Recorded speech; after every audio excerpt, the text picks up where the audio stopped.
tous, ici les gens de moto. On va profiter du soleil un petit peu, ça va peut-être pas durer. Faut mettre le véhicule à l'extérieur. Alors là nous avons un Raptor et le Dodge à côté. Bon, du coup j'ai moins de place. Alors lui il vient pour un problème de décharge sur sa batterie. Au bout d'un moment, il n'y a plus assez de charge pour démarrer. Donc on va essayer de voir, il y a eu un poste CarPlay qui a été mis en place. Peut-être que le faisceau derrière a été peut-être pas le branché, je veux pas non plus critiquer un confrère. Mais bon, on va vérifier ça, trouver la panne. Et là donc du coup, nous sommes toujours sur le Dodge pour essayer de le présenter dimanche au rassemblement de Vidoba. Donc là, on a vérifié le réservoir, qu'il n'y ait pas de pollution sur le carburant, donc c'est parfait. En fait, l'essence était propre. On a vérifié qu'il n'y ait pas de fuite. On a changé une petite sonde sur la boîte de vitesse. On va vérifier si ça a bien marché. Et là, on est sur la ligne d'échappement. Alors, c'est du provisoire, hein. On a une partie qui va derrière.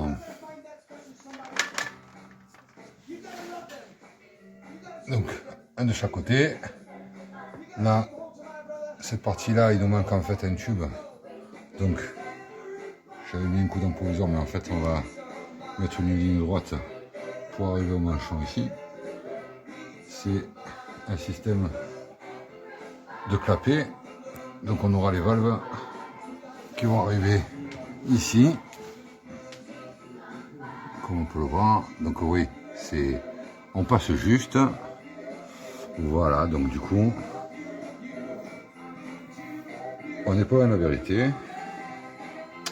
On va faire les premiers démarrages quand on recevra la sonde de pression d'huile.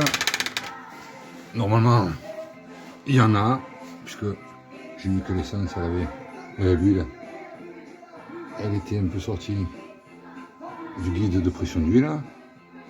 Et donc, du coup, une fois qu'on aura le mano, on sera certain. Donc là, on va partir du collecteur qui est là-bas. On part sur un angle et on vient sur le silencieux. Et donc là, c'est celui qui part à gauche. Et on a celui-là qui va venir sur la droite. Voilà, il faut juste un petit tube là et on pourra se raccorder parce que, comme on peut le voir, le collecteur est là. Voilà, donc après, une fois qu'on aura fait la mise en route, la pression de l'eau, de l'huile, nous serons parés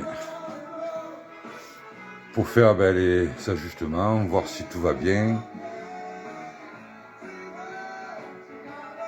Mais ça commence à être correct.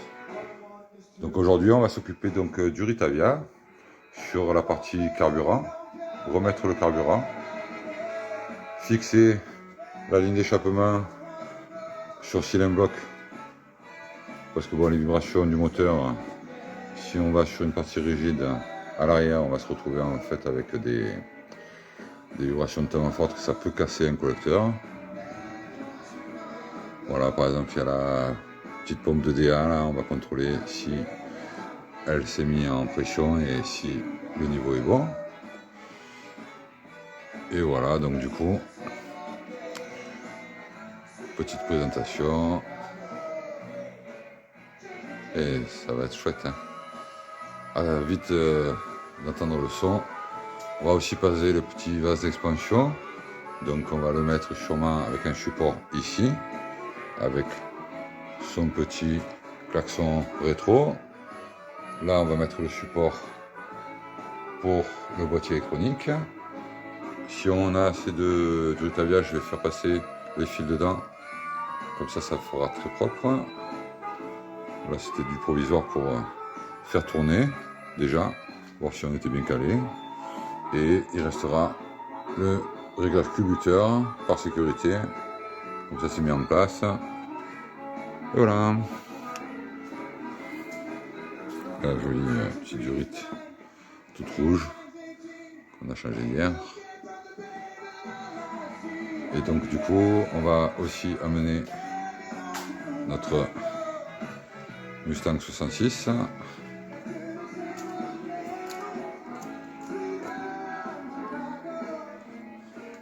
Bon, ça c'est pour le plaisir des jeux.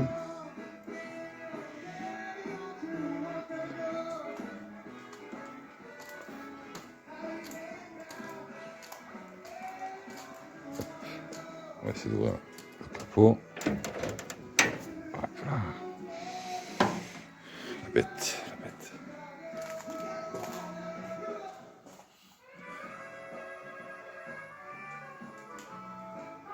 Voilà, ben une bonne journée à tous.